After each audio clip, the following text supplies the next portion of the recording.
শ্রীলঙ্কার বিপক্ষে হেরে ১-০ পিছিয়ে গেল বাংলাদেশ, কিন্তু এই ম্যাচটা হারলেও আক্ষেপ থাকলেও বাংলাদেশ দেখিয়েছে নতুন আশা, লড়াই করতে শিখিয়েছে এই ম্যাচটাতে। এই ম্যাচটা নিয়েই কথা বলতে চাই। আমাদের সাথে এই মুহূর্তে যুক্ত হচ্ছেন বাংলাদেশ ক্রিকেট দলের সাবেক অধিনায়ক বীর মুক্তিযোদ্ধা রকিবুল হাসান এবং ক্রীড়া বিশ্লেষক মেজর অবসরপ্রাপ্ত ইমরোজ আহমেদ। দুজনকে শুভ সকাল। রকিবুল হাসান, আপনার কাছেই যেতে চাই। আমরা আসলে যখন বাংলাদেশ ম্যাচ হারে সেটা নিয়ে তো অনেক সমালোচনা করি, এবং সব থেকে বেশি যেটা সমালোচনা করি সেটা হচ্ছে যেভাবে ম্যাচটা হারে। গতকালের যদি এই ম্যাচটা নিয়ে কথা বলি, যে এইভাবে ম্যাচ হারলে বা যে লড়াই করার যে মানসিকতা বাংলাদেশ কালকে দেখিয়েছে, সেটা আসলে কতটা আশা দেখায়? ধন্যবাদ আপনাকে। আপনার কথার মধ্যে থেকে বেরিয়ে আসছে যে আমাদের কি কথা, এই প্রত্যাশা আমাদের কি, সেটারই কিন্তু একটা প্রতিফলন দেখেছি আমরা গতকাল। অর্থাৎ আমি ম্যাচ হারতে পারি, কিন্তু আমি লড়াই করব। লড়াই করেছে বাংলাদেশ কাল। It could have gone either way. কালকে আপনার যদি আমাদের ওই সময় জাকির আলী আউট না হতো, জাকির আলী যদি উইকেটে থাকতো, আমার মনে হয় যে হয়তো এই ম্যাচটা আমাদের ঘরে উঠতে পারতো। But these are all ifs and বাটস ক্রিকেটে এখানে। বাট আমি মনে হয় পুরো ক্রিকেটিং পাবলিক বাংলাদেশের এবং আমরা যারা they players have made us proud. Chasing 200+ in a টি-20 ম্যাচ একটা স্বপ্ন ছিল আজ থেকে 6-7 বছর আগেও। এখন সেই স্বপ্ন আর স্বপ্ন নাই, বাস্তবে রূপ নিচ্ছে। আমাদের ইয়াং টার্কসরা তারা বেরিয়ে আসছে খোলস থেকে। শ্রীলঙ্কা 206 এবং তাদের কুশল ম্যান্ডিসের যে আক্রমণাত্মক ব্যাটিং, যে ব্যাটিং থেকে তারা এই রানটা দাঁড় করিয়েছিল, যেটা জবাব মানে একটা মানে সমানে সমান দিয়েছে বাংলাদেশের ব্যাটাররা।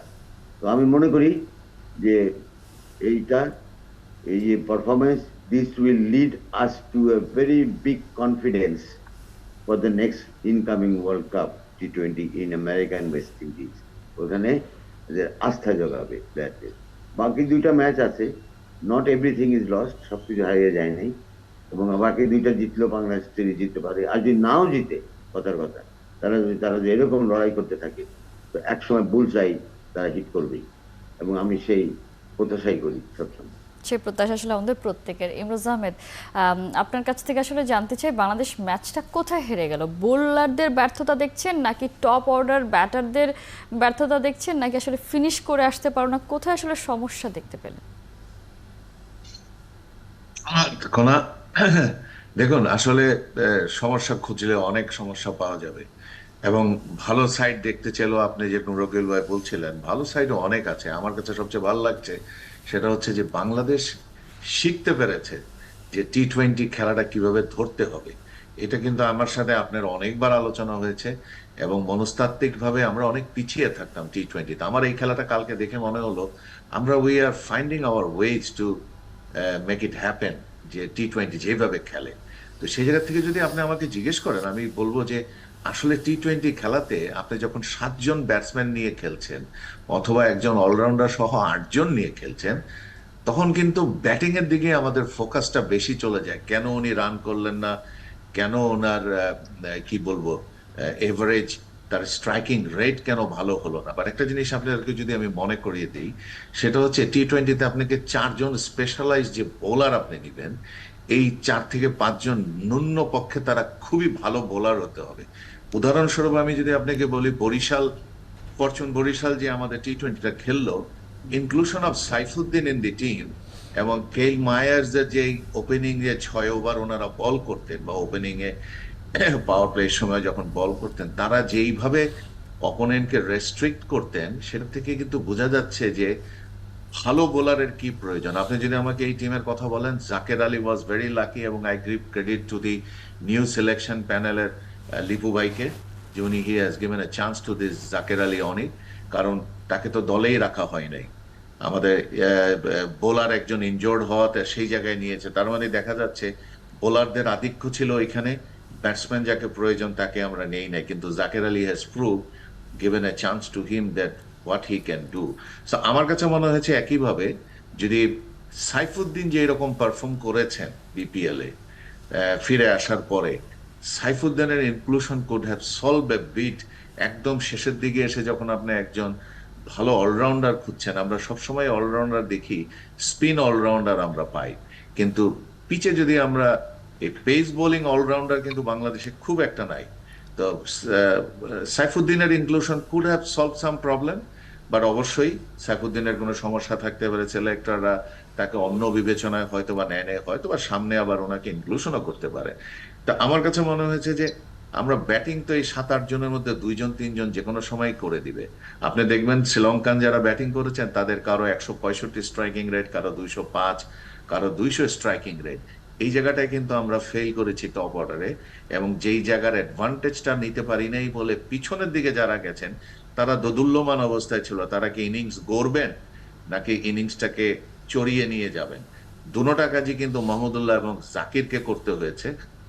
দুইজনেই দুর্দান্ত খেলেছেন, ইভেন মাহাদিও ভালো খেলেছেন। তার মানে বোঝা যাচ্ছে হাল ধরার লোক আমাদের আছে। কিন্তু যদি আপনি ব্যাটিং অর্ডারকে যদি আপনি দেখুন, তৌহিদ হৃদয়কে আপনি কালকে 4-এ খেলিয়েছেন। তৌহিদ হৃদয় বিপিএল এর সব জায়গায় কিন্তু 3-এ খেলেছেন। উনি তার ওনার যে একটা mental framework for playing, he was ready for playing in third. কেন হাতুড়া তাকে 4-এ নামিয়েছে, কেন তার সবচেয়ে পছন্দের পুত্র সৌম্যকে উনি 3-এ খেলিয়েছেন, এটা নিয়ে কিন্তু আমার সবসময় বিতর্ক থাকবে। সৌম্যর প্রতি সম্মান রেখে বলতে চাই, Soumya is a very good choice for me as well, but Soumya পারছেন না। অনেক দিন তাকে সুযোগ দেওয়া হয়েছে, ওনার রোলটা উনি প্লে করতে পারছেন না। 5টা খেলা খেলার পরে একদিন আপনি ভালো খেলবেন, এবার নেক্সট 10টা খেলার জন্য আবার আপনি স্থির হয়ে যাবেন। এইরকম প্লেয়ার যদি কনসিস্টেন্সি না থাকে, তাকে কিন্তু দলে রাখা একটা বিপজ্জনক হয়ে দাঁড়াতে পারে। অবশ্যই আমি বলবো শান্ত উইল কাম ব্যাক, এবং আমাদের উপরের ব্যাটিং অর্ডারে যদি তারা তাদের রোলটা প্লে করতে পারে, রকিল ভাই যেমন বলছিলেন, আমাদের এই দলটা কিন্তু ধীরে ধীরে আরো ভালো এবং আরো পরিণত হবে। আমরা উইল বি কম্পিটিটিভ। আমরা এই সিরিজ যদি হেরেও যাই, এইরকম খেলা খেলে আই উইল বি হ্যাপি যে আমরা নতুন নিশ্চয়ই, যেটা আসলে আমরা বারবার করেই বলছিলাম যে লড়াই করার মানসিকতা যেটা আসলে বাংলাদেশের ছিল না। দেখা যেত যে অনেক বেশি স্কোর হলে বা বড় স্কোর থাকলে তখন আগে থেকেই ম্যাচটা হেরে যেত, যে ভুলটা হয়তো আমাদের টপ অর্ডার করেছে। রকিবুল হাসান, একটু টপ অর্ডারের পারফরমেন্সই জানতে চাই, কেন তারা আসলে পারলেন না? জাকের আলী ম্যাচ শেষে বললেন যে তিনি উইকেটে গিয়েই বুঝতে পেরেছেন ব্যাটিংয়ের জন্য খুবই দুর্দান্ত একটা উইকেট, তিনি আসলে এখানে চাইলে পারবেন, এবং রিয়াদ আউট হয়ে যাওয়ার পরে তিনি গিয়ার শিফট করেছেন, তিনি বুঝেছেন এখন আসলে হালটা তাকেই ধরতে হবে। অথচ এই হালটা তো লিটন কুমার দাসের ধরার কথা ছিল।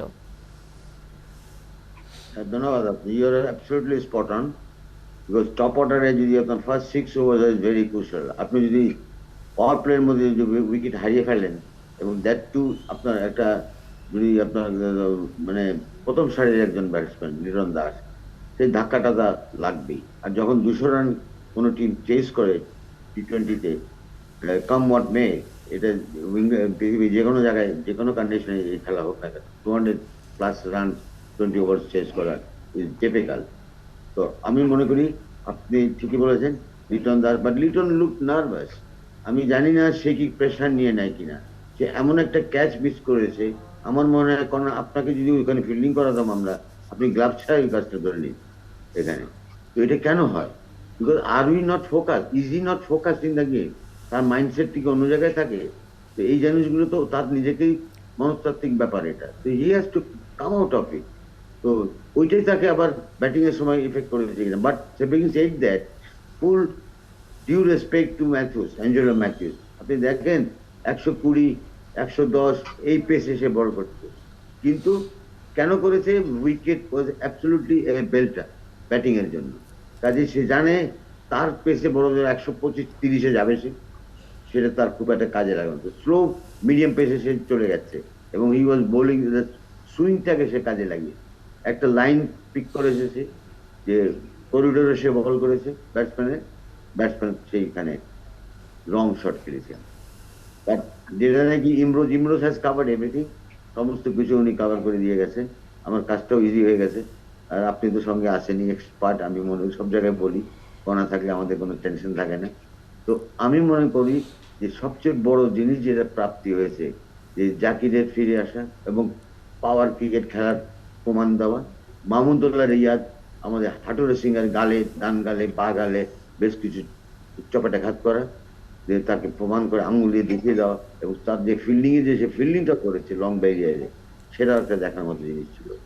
তো এই সব মিলিয়ে আমি মনে করি আমি বাংলাদেশকে ম্যাচ যদি হারলেও আমি লেটার মার্ক দিব এই ম্যাচে, এবং এই লেটার মার্ক অ্যাবসলিউটলি নেক্সট ম্যাচে আমরা সুন্দরভাবে অ্যাড্রেস করতে পারবো।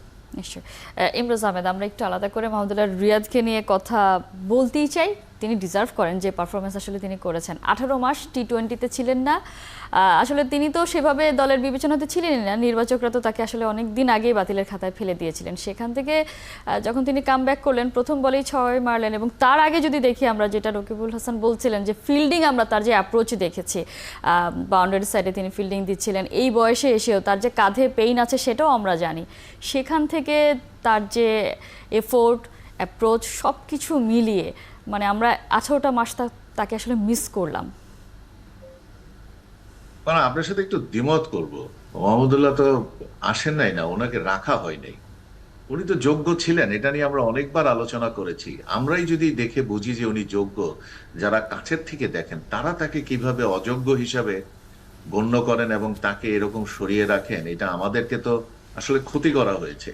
আমি বলবো এই কারণে আপনার সাথে বলছিলাম যে হাতুড়া সিং এর উপরে আমরা সব ছেড়ে দিয়েছি, এবং Hathurusingha slowly and gradually becoming a monster in the cricket arena বাংলাদেশে। এবং এই মনস্টার হয়ে উনি যা করছেন সেটা কতটুকু ভালো উনি করেছেন। উনি কোনো কাপ আমাদেরকে এনে দেন নাই, বাট উনি এই খেলার যদি আপনি ক্রেডিটও একটু ওনাকে যদি দিতে আমি চান। ইন্টারাপ্ট করি, যখন আসলে মাহমুদুল্লাহ রিয়াদকে বাদ দেওয়া হয়েছিল, যে সময়কালটা আমরা বলছি যে 18 মাস, তখন তো আসলে ডোমিঙ্গো ছিলেন।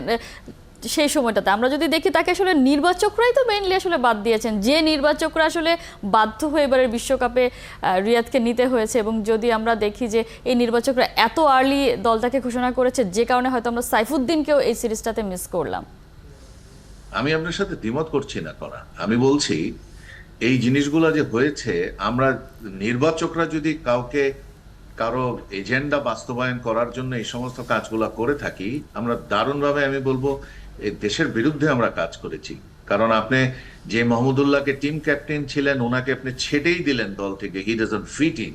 তো এটার দায়িত্ব তো সামহারবডি হ্যাজ টু টেক। এবং আমরা ওই সময় মাহমুদুল্লাহকে দেখেছি যেভাবে খেলছিলেন, এই প্রত্যেক সময়ই ওনাকে এসে হয় এমন একটা পরিস্থিতিতে পড়তে হতো যেই জায়গাটায় উনি ইনিংসটা গড়বেন নাকি ইনিংসটাকে দ্রুত গতিতে এগিয়ে নেবেন, এইরকম একটা কনফিউজিং স্টেজে ওনাকে এসে খেলতে হতো। কারণ টপ অর্ডার আজকেও যেরকম ব্যর্থ ছিল, মোহাম্মদুল্লাহকে যখন ছাঁটাই করেছে তখনও ব্যর্থ ছিল। এবং যারা ব্যর্থতা অনেকবার হয়েছে তারা কিন্তু ঘুরে ঘুরে বারে বারই দলে এসেছেন। কিন্তু মোহাম্মদুল্লাহর মতন প্লেয়ারকে বাদ হতে হয়েছে, মুশফিককে নিজেকে সরিয়ে নিতে হয়েছে, তামিম এখনো দলে নেই। আপনি চিন্তা করুন, এইবারের বিপিএল এর যদি আপনি কনসিডারেশন করেন, আপনি কিন্তু দেখবেন Tamim, Mushfiq deserve a place in this team, বা তারা কিন্তু দলের সাথে নাই। সাইফুদ্দিনকে যেভাবে আমরা ফিরে পেয়েছি, উনি হয়তোবা এই খেলাটা না খেললে তেমনটা ভাবে আমরা জানতাম না যে সাইফুদ্দিন কতটা প্রস্তুত আছে। কেন আমরা ওয়ার্ল্ড কাপের আগেও আমরা দল দিয়েছি সম্ভবত 10 দিন আগে, বাট এই শ্রীলঙ্কা সিরিজের এত আগে আমরা কেন দল দিলাম সেটাও আমার বোধগম্য নয়। কেন তাড়াহুড়া করলাম, কার জন্য করলাম? বাট আমি এর জন্য আপনাকে বললাম প্রথমেই যে ধন্যবাদ দিতে চাই লিপু ভাইকে, ওনার দলকে, যে ওনারা সিলেক্টর, ওনারা জাকের আলীকে সুযোগ দিয়েছেন। এবং আমি সবাই কিন্তু কথা বলেছি আমরা এতগুলা ওপেনিং ব্যাটসম্যান নিয়ে কেন খেলছি। তো সবকিছুর বিবেচনায় আমি বলবো যাদেরকে যেই জায়গায় দেওয়া হচ্ছে, এর ভিতরে মোহাম্মদুল্লাহ সঠিকভাবে তার জবাবটা দিয়েছেন। উনি কোনোদিন কথা বলেন না, উনি কিন্তু ব্যাটে কথা বলেন, এবং that is what is beauty is, and he is capable of doing it repeatedly. এবং উনি এখনো আরো বছর দুয়েক অন্তত পক্ষে উনি খেলতে পারবেন। ওনার বয়সের ভারে যদি উনি একটু ধীর গতি না হয়ে যান, উনি যদি ফিল্ডিং মিস না করেন, বাট এটার কোনো আলামত কিন্তু আমরা দেখছি না। He is playing just like a normal young player, এবং তার যে ম্যাচুরিটি আছে এই জায়গায় উনি বারবার প্রমাণ করেছেন হি ইজ এ ফিনিশার। তার সাথে জাকিরও অ্যাড হয়েছে, আরেকটা ছেলেকে আমরা দেখেছি বিপিএল এ, অঙ্কন, এই ছেলেটাও ভালো খেলেন। এবং তিনিও যদি কোনো এক সময় এই দলে আসেন, আমি বলবো বাংলাদেশ দল potentially will have a very good team. কিন্তু তাদেরকে তো আপনি নার্চার করতে হবে, তাদেরকে একটা পরিবেশ দিতে হবে। আজকে তাকে রাখছেন, কালকে ছেটে দিবেন, আবার আপনি সম্মুখে আনবেন, আবার আপনি বিজয়কে আনবেন। ওনাদেরকে তো অনেক সুযোগ দিয়েছেন। আপনারা এখন যদি ভালো প্লেয়ার যারা পারফর্ম করছেন এবং তাদেরকে যদি অভিজ্ঞদের সাথে, আমি কারো বিরুদ্ধে না, এটা আসলে দি ফিটেস্ট টু সার্ভাইভ। আপনি এই ক্রিকেট খেলাতে কোনো স্বজনপ্রীতির কোনো জায়গা নাই।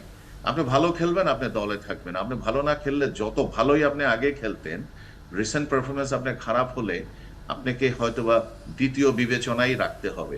তো এইখানে যারা এখন পারফর্ম করছেন তাদেরকে সুযোগ না দিলে তারা কিন্তু বয়সের ভারে পরবর্তীতে আর ভালো খেলার সুযোগ পাবে না। যেমনটা আন্ডার 19-এর অনেক প্লেয়াররাই কিন্তু সুযোগ অনেক জায়গায় পায় নাই, তারা কিন্তু হারিয়ে গেছে। বিশ্বকাপ জয়ী আকবর আলীর কোনো খবর নাই, তাকে আমরা কখনোই দেখি নাই জাতীয় দলে। এরকম অনেক প্লেয়ার চলে গেছে।